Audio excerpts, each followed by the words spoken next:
ladies and gentlemen, on the line, I have the homie Louie. What up, man?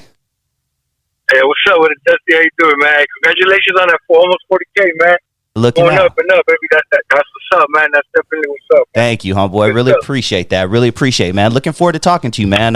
Definitely was digging your flow and digging your vibe and everything last time we got a chance to hang out. Shout out to the homeboy Rob G. Shout out to Moto. Shout out to Smokey. It was a nice session we had the other day. But let's go all the way back, bro. I want to get to know you. Let our audience get to know you, and then we'll jump into some music and stuff like that. But tell everybody where you grew up. All right. I was born and raised in the city of Southgate, man. Well, that's what I was told, right off of Illinois in Alameda. If anybody's familiar with that, I was saying that was actually my first spot where I actually landed. And I've been up and down, man. From elementary, I went to Stanford Elementary. Went to middle school, Southgate Middle School. Ended up in Southgate High School, and then I jumped back and forth during high school, man, from Southgate High to Jordan High, right there up 103rd in Alameda. And I ended up at Odyssey, a continuation school, which I didn't finish, man. But most definitely, the last stop before I actually rolled out for Southgate, man, was St. Louis and Armour. Shout out to them cats out there for Firestone on St. Louis, man.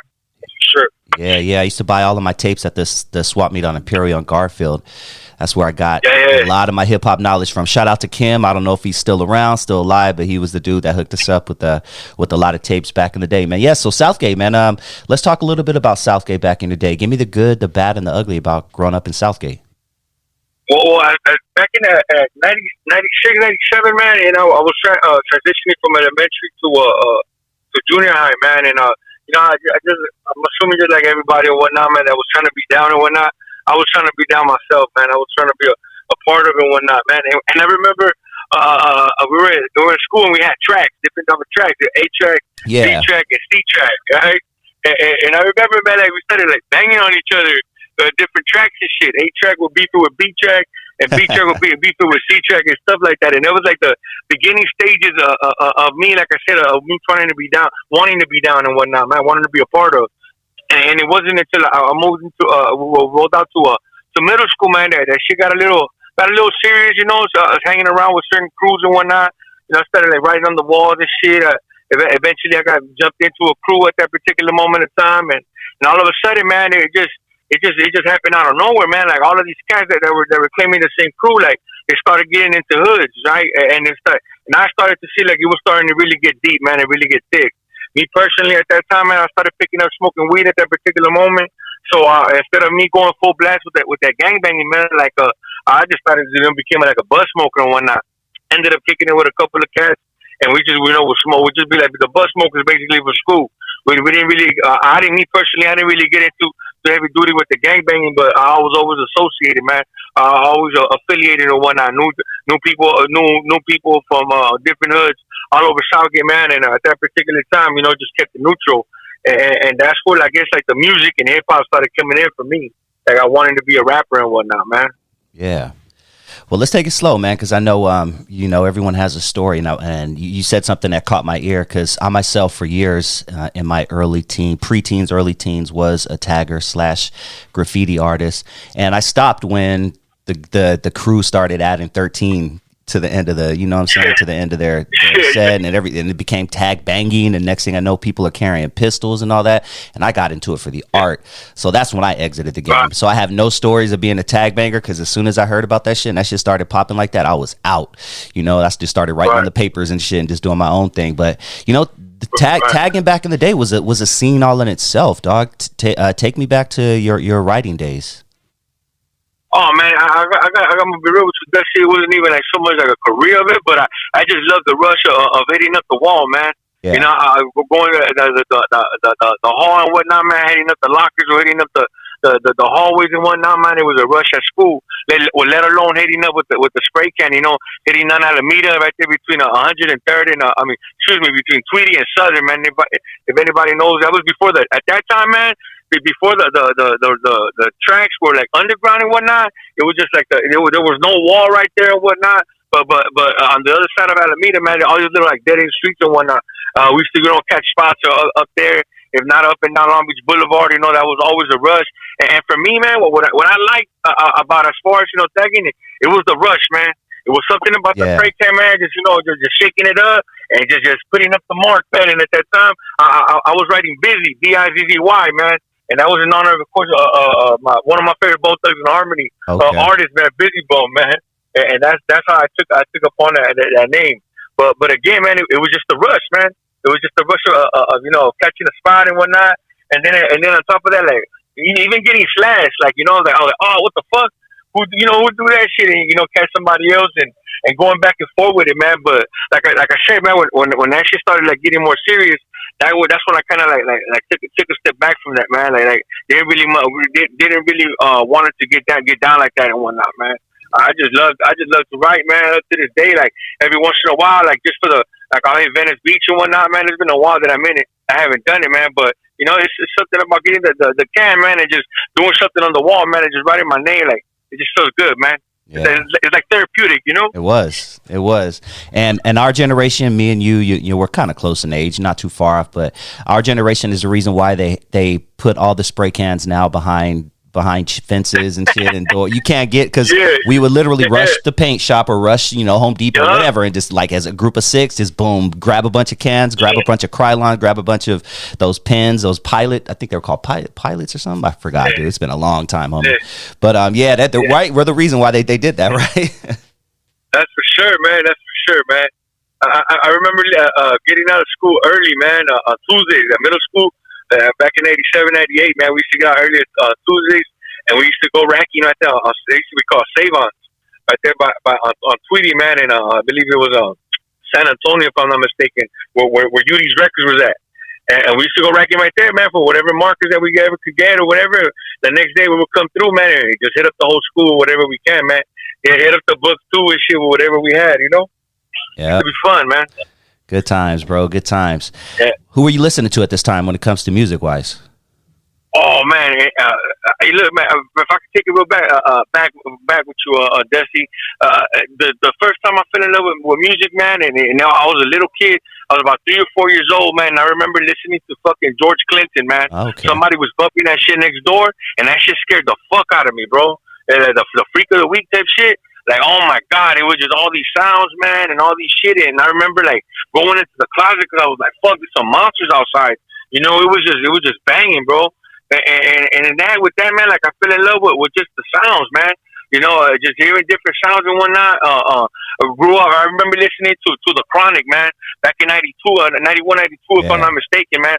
I remember seeing the CD. It was I thought it was like a fucking tree, bro. I didn't even know what bud was at that time.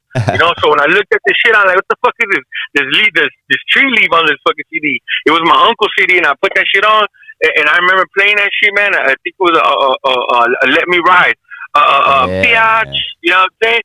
And I was like, oh shit, what the fuck? Who said a bad word? And I fell in love with it, man. Obviously the next coming year was Snoop Dogg. The Dogg Pound at the time was all like West Coast stuff, like Warren G. You know what I'm saying? All of that. I didn't really get into much of East Coast, man, until I hit like the 7th and 8th grade, man. That was about 97, 98 and whatnot. And I remember, I don't know if you recall, man, the movie Belly. Belly came out, man. One of my favorites to this day. Shit, brother, hell yeah. Man, that was with the whole New Yorker shit, just like kind of like swept. At least for me, kind of swept me up. I can't speak for everybody around here, but I like the flavor, man. I like the style. I like what they was doing, man. And DMX and Nas was one of my favorite rappers at that particular time from the East Coast, man. So obviously Wu-Tang, was in the mix and whatnot. You know what I'm saying? And man, it was just lovely, bro. It was just something new for me, man. Besides the West Coast shit, Were you watching movies like Colors, Boys in the Hood, Menace to Society? What do you remember about watching those for the first time back in the day? Oh man, it was just like I feel like I could relate to the film, man. I felt like I was there in the film because the majority of these films were out there, they depicted how I was living in South LA, man. And I was close to South LA, man. I had family out there in and out, so some of those streets, you know what I'm saying? I remember when I saw Jordan High of Menace to Society, I was like, oh shit, that's just on the block, and it made me feel the part of, man. The Jordan Downs was not too far, all we had to do was cross Alameda, and we was at the Jordan Downs, man. And isn't it crazy that no longer exists? Man, Dusty, I passed through the other day, bro. Century actually goes through that motherfucker now. You know, I don't know. I was talking to somebody else, man. That Tweety turns into Century, if I'm not mistaken, man.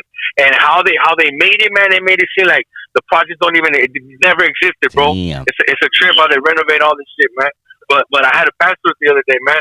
I had me some beauty off right there for Compton and a Century, man. And I'm like, you know what? Let me dip down here. I haven't been down here for a minute. And sure enough, bro, fucking the entrance right there for Grape Street. And going in there is just like, fuck, man, there used to be projects here. The fuck happened, man? It's a trip. Yep. Yes, it's crazy seeing that. Yeah, watching the movie Menace to Society and then seeing, like you said, it just not being there anymore. That's crazy to me, homie. And like it never existed.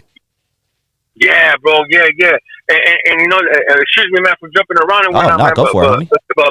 But these films, man, like, you know, really, like I said, man, I really identified, man. You know, Boys in the Hood, man. You know, again, I identified with in the beginning of the film. You know, when these little kids were, you know, just kids, man. You know, hanging around and whatnot, dude. And you know, having aspirations of being a football player and whatnot. And see, I used to always see, man, you know, cats down the street or posted up. I remember as a little kid, man, for moving, jumping around, and I would always see that, you know, that lifestyle. And I was always attracted to it, bro. I don't know what it was, man. But like I said, I don't want to say I didn't have the balls or the courage or whatnot. But obviously that just wasn't for me, man. But I always was attracted to the lifestyle, man. And I was like attracted to the style and whatnot, man. And I always had a lot of love and a lot of respect for these cats out here, man, doing whatever what they're doing out here. But again, that just, like I said, that God didn't choose that for me. You know what I'm saying? But definitely those films, man, like tell a story. And again, man, because it was from around the way, I related with them a lot more, man. Menace to Society, fucking old dog, man. That shit is crazy. I had a couple of friends just like that, man. You know, fucking hotheads, not caring about the consequences, man. Not fucking, you know, thinking about tomorrow. Basically, just living for the moment and the day, you know. And there was something about when I would see these cats, you know, holding a gun, transforming into somebody else, man. Right, like it was just nuts, bro. And I remember being able to see that shit on the films and relating that shit to a couple of cats that I was growing up with. Like, fuck, what we gonna end up at? You know what I'm saying? And again, man, I'm just glad, Dusty, that at least, man, for the crowd that I grew up on, man. Like, I'm one of many, man, probably or hopefully that could come, you know, and tell their story, man, how it was back then and how it is now, man. Because some of these individuals, man, are not granted that opportunity, you know, to be in my position or your position, simply even talking about the shit. They're up there doing time, man. Like, they have no fucking chances and opportunity to actually come and enjoy a pina colada out here. You know what I'm saying? Like, for example, man, or going to the beach or something, man, let alone hugging their children, man.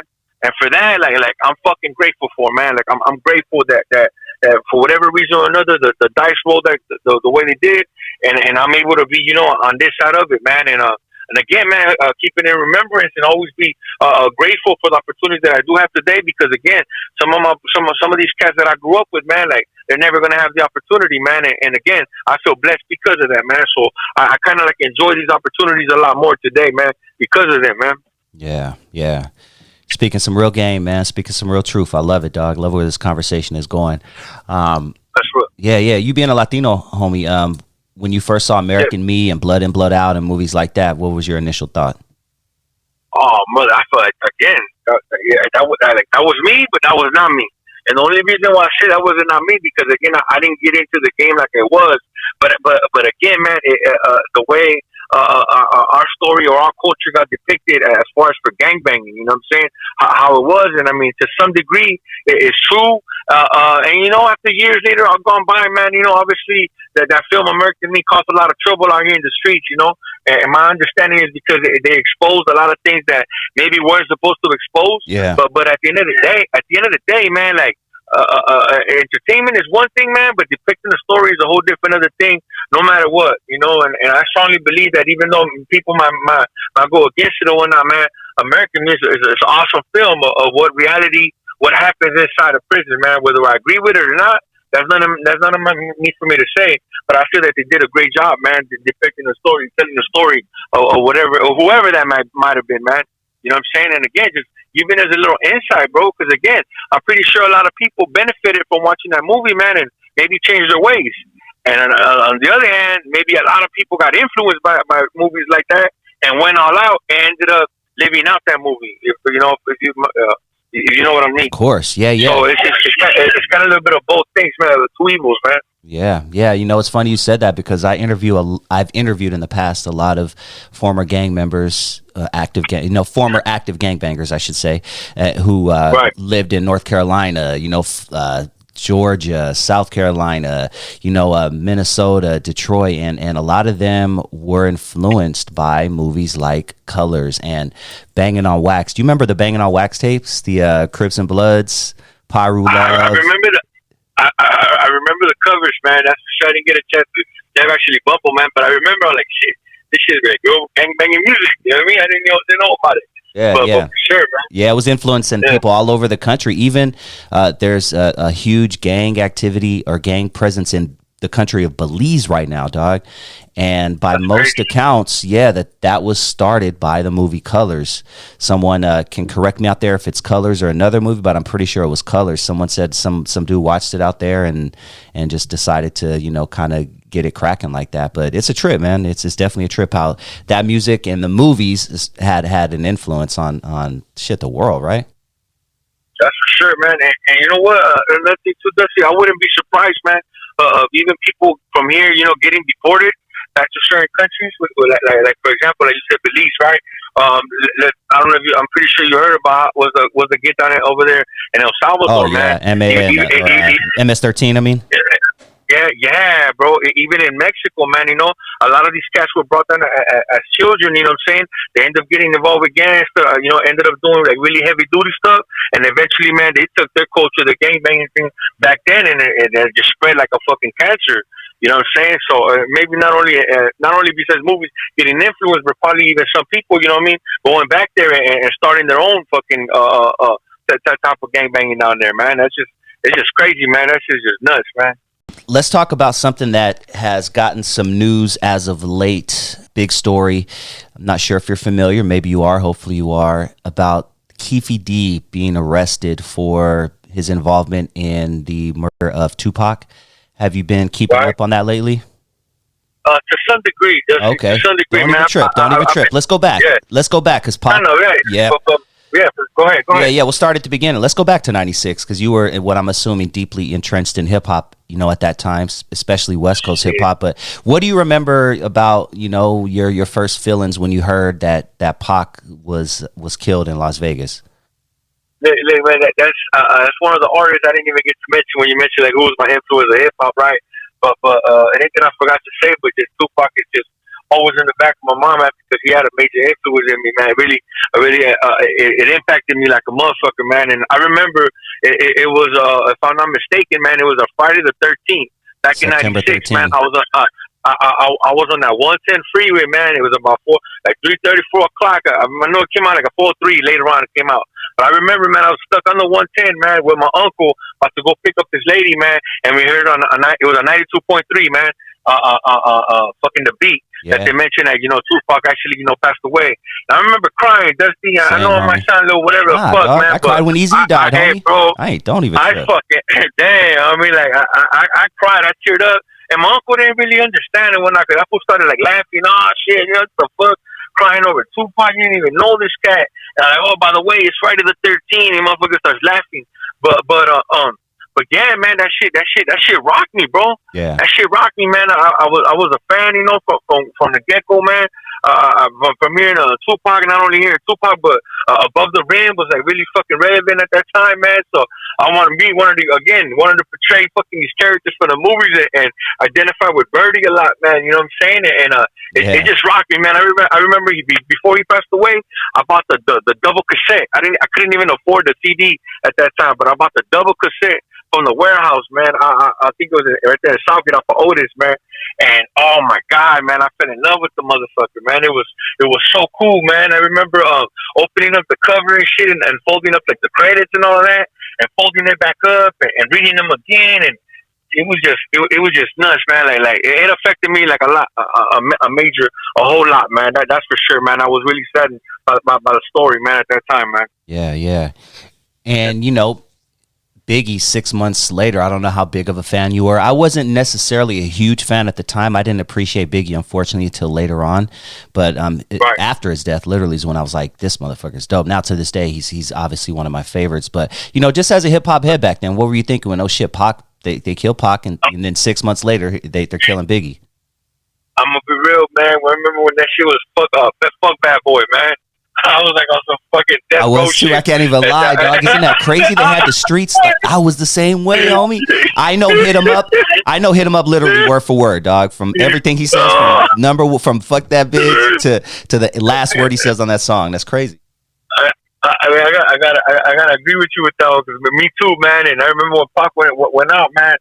It was like fuck them all, and you know. And again, man, I was 11 years old at this time. I didn't really know much of the get down, right. And obviously, I didn't know the information that we know now after all these years that came along, man. You know what I'm saying? How what really went down, and still even probably was been put out there. You know what I'm saying? It's still a little blurry or whatnot, man. Or what really went down with Tupac. But as far as for Biggie, man, I didn't get to appreciate his music as well until after he passed away, man. After he passed away, again, man, like it was just something that I remember hearing that one song, "You Ain't Nobody Till Somebody Kill You." Oh man, that life after death. Crazy, you know. Yes, sir. Till somebody kills you, and man, and that was like so true. Because this dude, I mean, at least in my opinion, man, like even though Biggie was out there, he didn't come. At least he didn't get the recognition, at least at that time, until fucking Tupac said, you know, fuck you or fuck your bitch type shit. You know what I mean? Kind of gave him like the light or whatnot. Or even though he had the platform or whatnot, it was just enhanced by this beef. You know, and the dude didn't even really became somebody. At least to me, in my opinion, man, when he actually, you know, got killed and got murdered, man. And it's sad, bro. It's sad. You know what I'm saying? But I mean, the streets are the streets, man, and I mean, some of us that are really, you know, really intertwined with the streets and whatnot knows the potentially outcome, man. Right? No matter how much talent you got, no matter how much of a bad artist or a fucking good businessman you are, you involved in the streets, man. You're living by this fucking code that only these cats in the streets know about, man. And sometimes this code is not even respected, man. You feel me? It was just sad, man. It was just definitely sad. It was a definitely wasted talent, man. But at the particular moment in time, I feel like obviously, man, it was probably even not necessary, man. But again, man, it impacted a lot of people, man. You know what I'm saying? And it at least made me realize the shit that fuck, man. We got to be careful. Definitely got to be careful on the decisions that we make and even who we hang around with, man. Because after all these years, you know, like I mentioned, like all these things that are coming out. You know, from that MGM fight, you know what I'm saying? A homie getting jumped and whatnot, like, that's street shit, man. That's street shit. Yeah. And Tupac, at least my opinion, man, shouldn't have ever fucking done none of that. Motherfucker was a rapper, nigga. Keep it fucking with the rapping shit, you know? But I can understand though, man, because I've been in that position too, man. Well, being down with some of these cats on the streets, man, you totally forget about your fucking line. What line you pushing? You're rolling with them, like, well, we're gonna die with them type shit. So I can totally understand Pac, man, and you know, and at the end of the day, I think Biggie was just fucking got caught up in the crossfire with all that beef shit, man. And again, who am I to say what really happened? We really know. But as far as all these Keefy D interviews, man, since the first one I heard, like this motherfucker was just basically like telling on himself. I don't know if he fucking thought he had immunity or what the fuck it was, bro. But it was just fucking weird, you know. And he motherfucker was just talking too clear as day. I wouldn't be surprised if that motherfucker admitted to fucking probably pulling the trigger, bro. He was so fucking like giving rounded edges answers and shit. Trip out, you know, on this, dog. Like, man, trip out on up? This. There's a clip on YouTube that's viral of him. So DJ Vlad asks Keefy D a question. He says, or he gives him a statement. I'm sorry. He says Mike Tyson would love to have 5 seconds in a room with the killer of Tupac. And Keefy D's response was, I only need 1 second. This motherfucker just like, really, dog? All these are coming out, obviously, now because he's arrested. They're all like, these are all the times he snitched on himself, man. Right. And that's just one of many, man, because I did see that clip as well. You know what I'm saying? And then he followed it up with that. That dude's a boxer. You're not a gangster like me or some shit like that. Right, exactly. Saying he'll shoot him or some along those lines. Yeah, man. And again, bro, like it's a trip, man. It's a trip how how they're fucking, how they're solving cases, man. People are solving cases by these fucking social media platforms, man. Isn't that crazy? And, and even though that's fucking nuts, bro. That's nuts. And again, it's just again, me personally, man. Like, I'm not on social media, but from a distance and far, man, I can see the evil behind it, man. Like, the social media could be used as a tool, like, and let's just say, for example, like you and your channel right here, right? Like, it's something that, what I mean, you could push out your art and whatnot, right? Like, be like being a narrator to the culture and whatnot, right? Or this shit could be used for fucking negative shit, Yeah. you know what I'm saying? And putting people down and getting people caught up on some bullshit over something that was said on a platform like this. Motherfuckers getting smoked, bro. Let alone on social media, you know what I'm saying? Calling each other out. Motherfuckers are flashing guns. Like, to me, that's some fucking, like, oh my God, just go to the police station and turn yourself in, dick. You know what I mean? The fuck is that all about?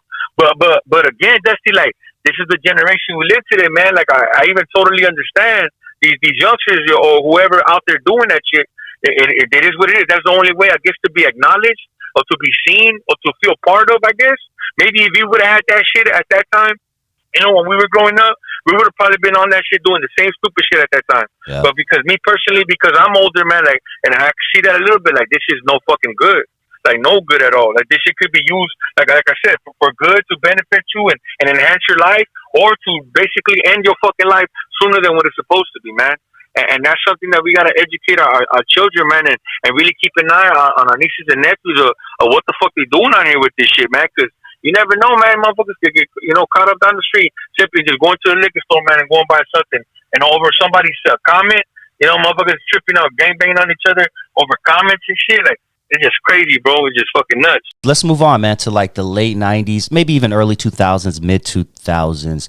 There was a big boom in Latino hip hop, especially here on the West Coast, and Texas was big, New Mexico. Like, there was a big boom where a bunch of Latino artists were selling shit, 100,000, 200,000 physical CDs, a big movement. Did you ever get in tune with that movement back then?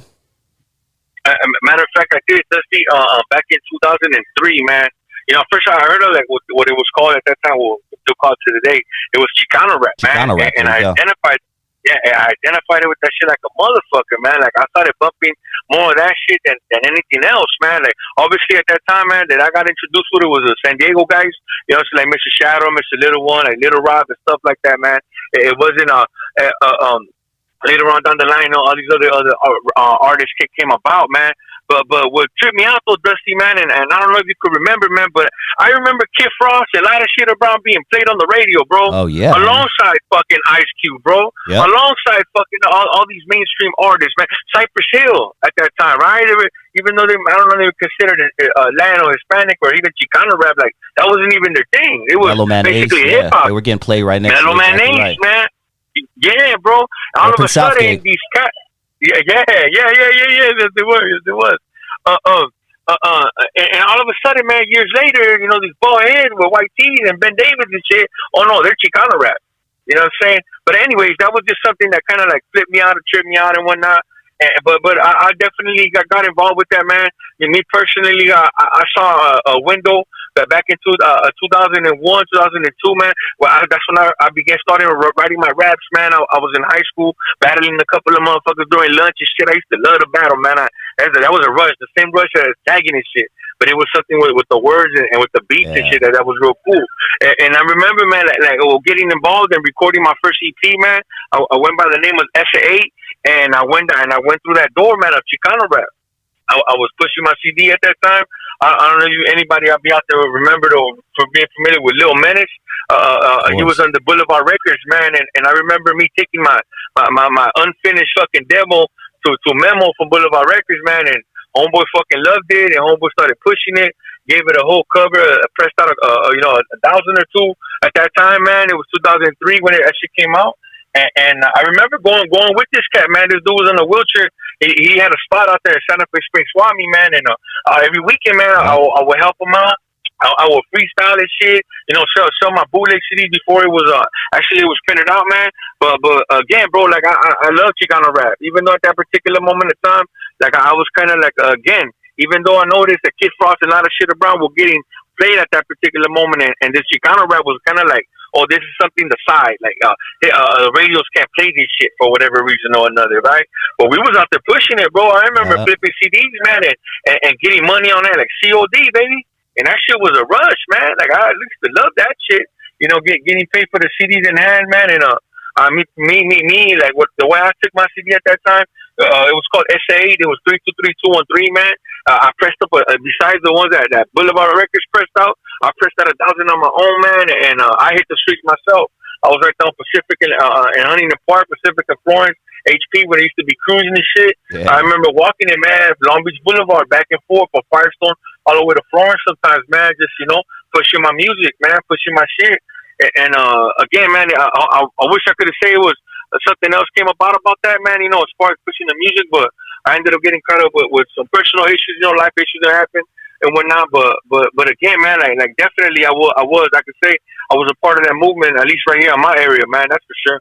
Yeah, that was a fun time in hip hop, man. I really, you know, enjoyed the fact that the Latino artists were getting shunned, so they're like, fuck it, we're going to do our own thing, and shit, you motherfuckers had the streets on lock, dude. Every car show, every motherfucking backyard picnic. I mean, I'm seeing dudes, like you said, just handing out CDs, and shit, go home with $100-$200 in one night.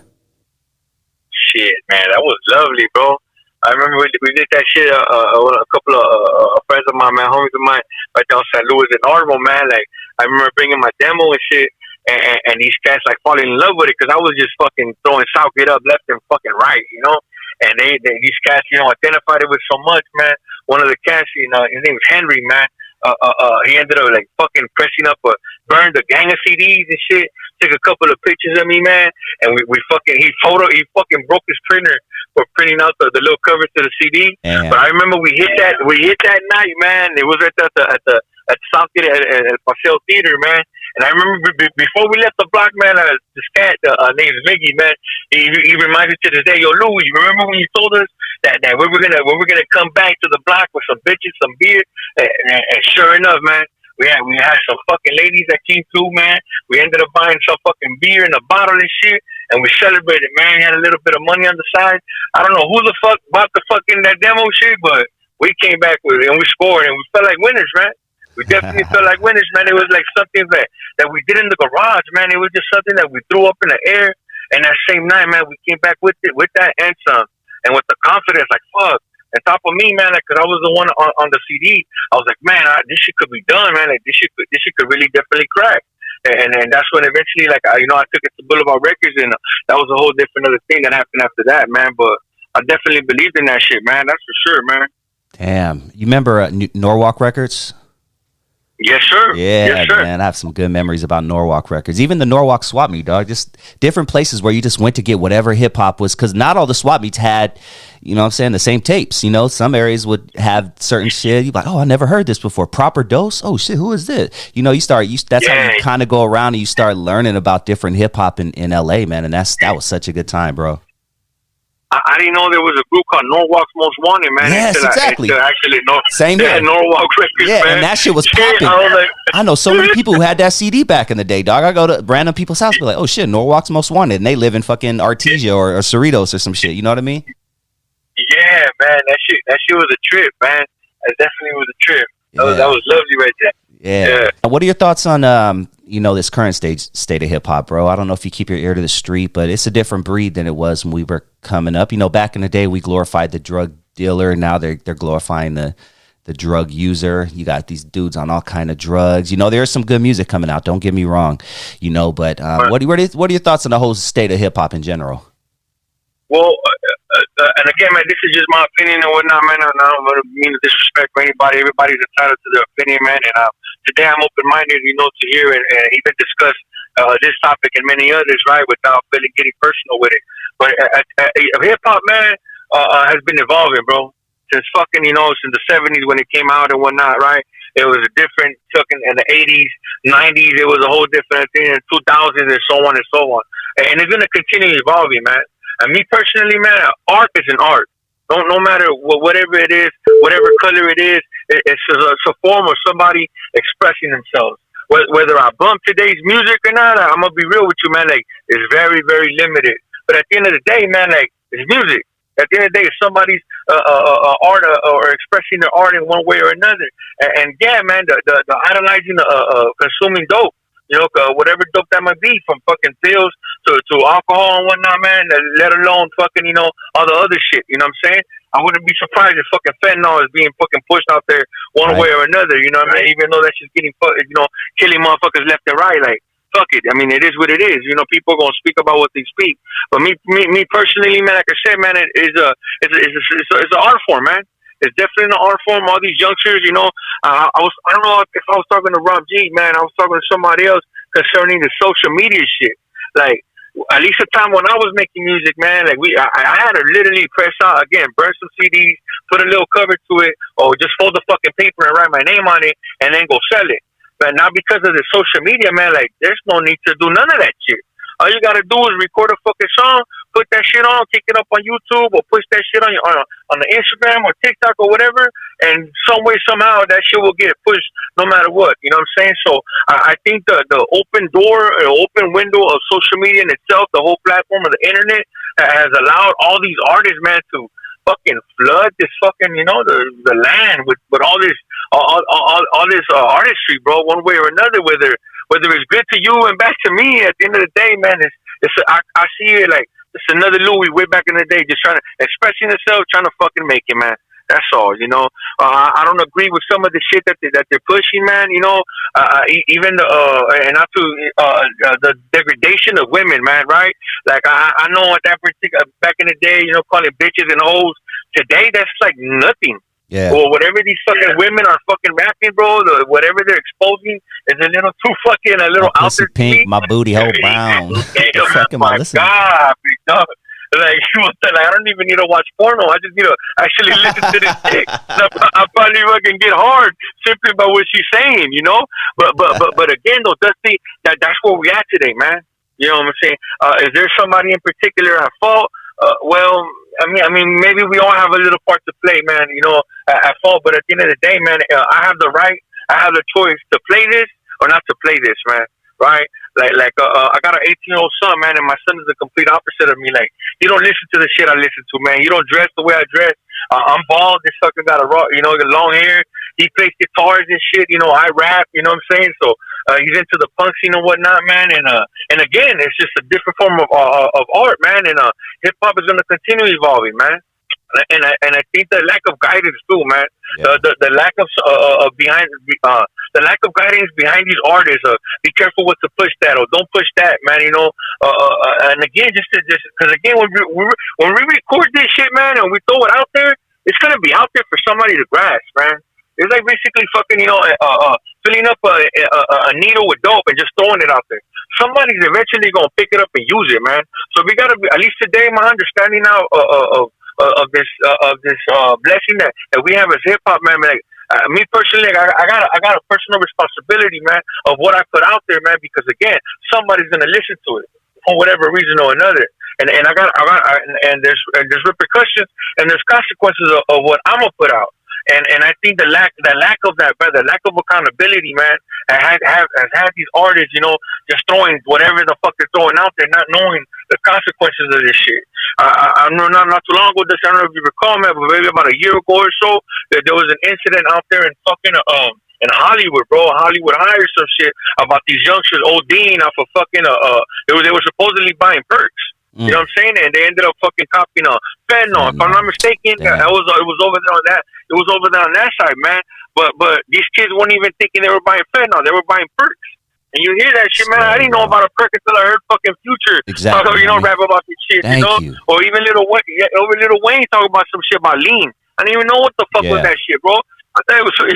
I didn't know, and it wasn't until these artists shed light on that shit. And again, it was all probably one of those nights of fucking having fun and whatever it is, had a good time, not knowing the recording this shit would affect somebody else down the line. Because to the end of to an extreme, man, like we emulate what we like, man. You know what I'm saying? I remember going up. I wanted to emulate Cube, man. I wanted to emulate Tupac, I was bumping that shit. I was feeling like that, man, and whatnot, man. Let alone Kid Frost, right? Or a lot of shit around and shit. Like, I wanted to be a part of it. You hear this music today, man, and it doesn't surprise me that these youngsters want to follow suit. Mm. You know what I'm saying? And that's what I'm saying. Like I feel me as an adult, right? Like I got a responsibility, man, to my nieces and my nephews, man, to keep an eye on what they're doing and shit. Because the music out there that's out there, I don't want to say it's bad, man, but it just leads us to a lot of fucking dead ends right now, man. Especially if we don't have no fucking guidance, man. You know, but again, hip hop is gonna continue evolving, man. That's a force that cannot be stopped. It cannot be molded, man. I don't know what another rappers today maybe that likes not to diss no Lil Uzi Vert or any of these cats, right? But these cats are probably like Lil Uzi Vert, for example, right now, are going to be talking shit about the motherfuckers 10, 20, 15 years from now. You know what I'm saying?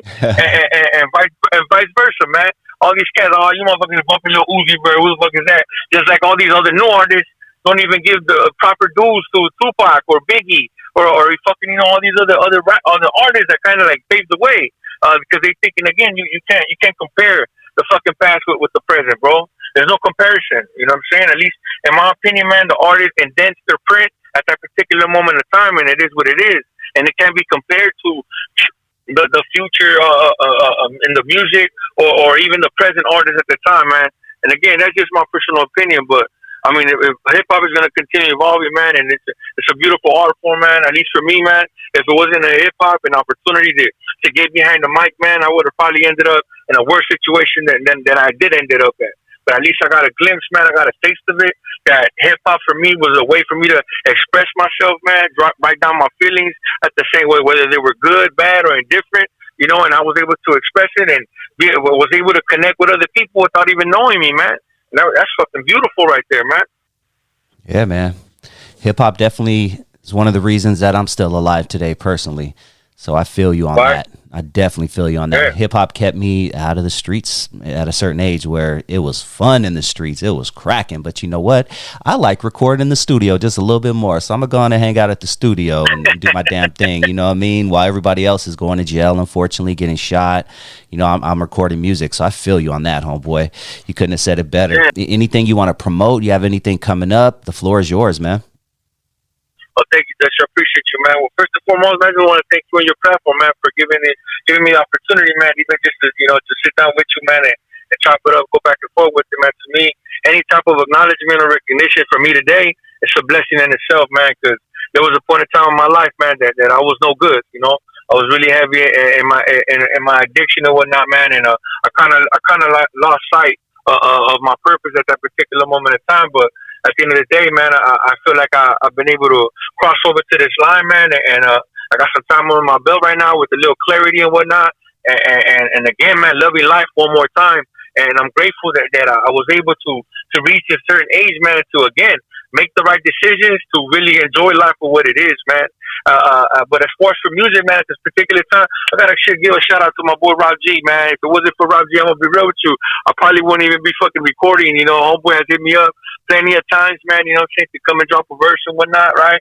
Even let alone to come and perform, man. You know, but again, man, at least that part, like, I just feel like, you know, at that particular, like, I need to work at it, man. You know, no matter what.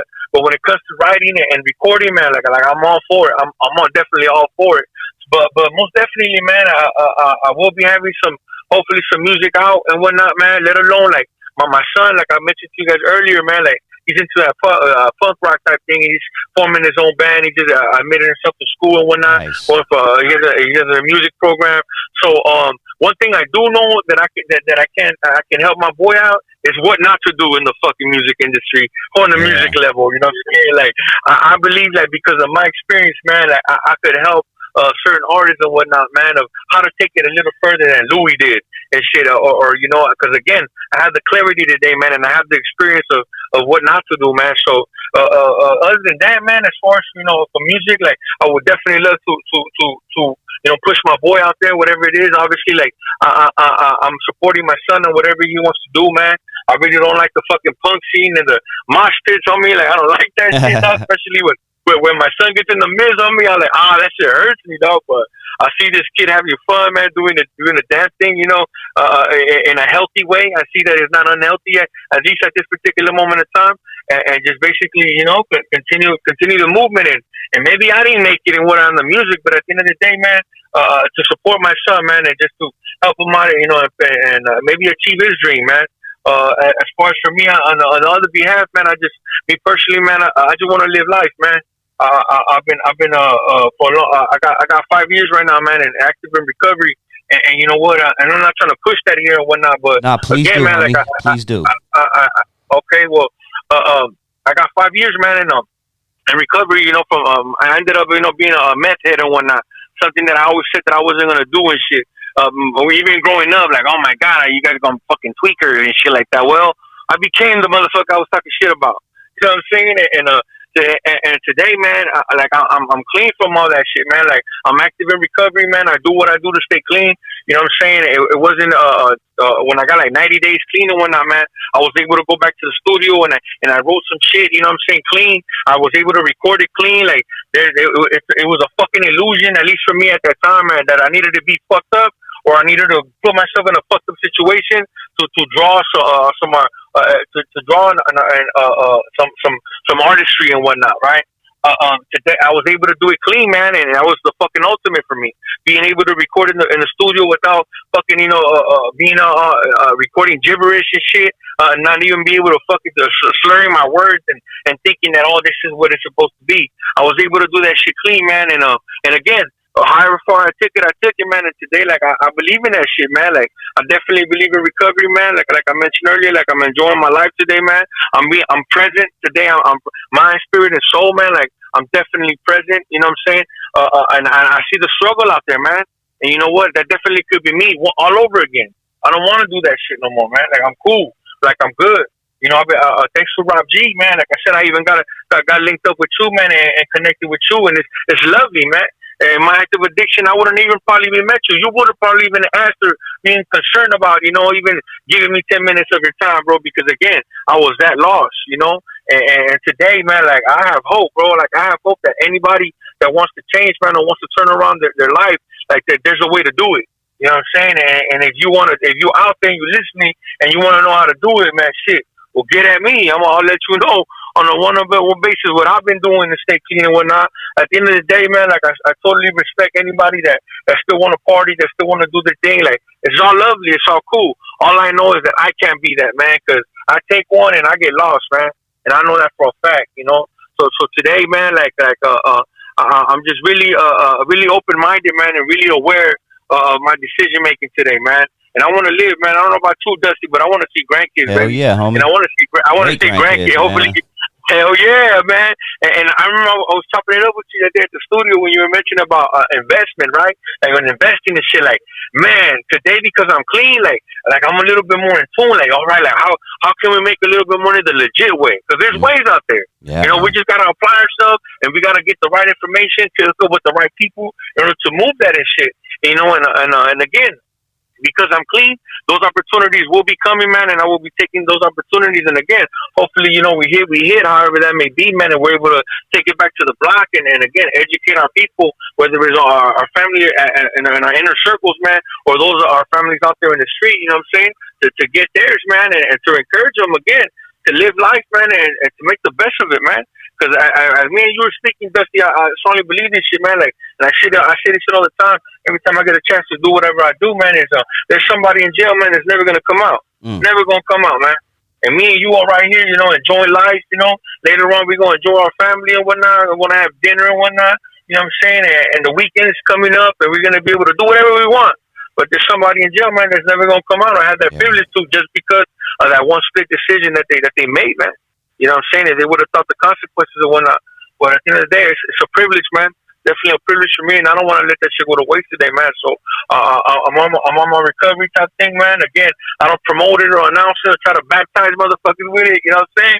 I could be in the mix of it all and still be cool in and out and respect respect anybody else's choices, whether they're different from mine, man. And that's the most beautiful thing, man. Living in this world, man, and in harmony, not only with those around you, but with self. I believe I got peace and serenity today with self, man. Like, I don't hate myself as much as I did before, man. And I don't have anger towards even the decisions that I made a long time ago, man, because they led me up to this point, and I'm forever grateful for it, man. But other than that, Dusty, I just want to thank you, man. From the bottom of my heart, my brother. When you mentioned to me, I was like, what the fuck? You know what I'm saying? Who the fuck want to listen to Louie? Homie. I felt the vibe, you know what I mean? It's all about the vibe with me, man. I'm all about energy and good energy and shit, and I felt you off top, dog. Real talk. That's what's up, man. And for that, I'm forever grateful, man. I'll appreciate you the time, big dog. And again, man, let's get to those $40,000 for that 40K, man, and up. This is only the beginning, baby. This is only the beginning. Yes, sir. Good looking out, man. And thank you again for sharing your story of recovery. I respect you so much more for that too, dude. So keep up the good fight, homie.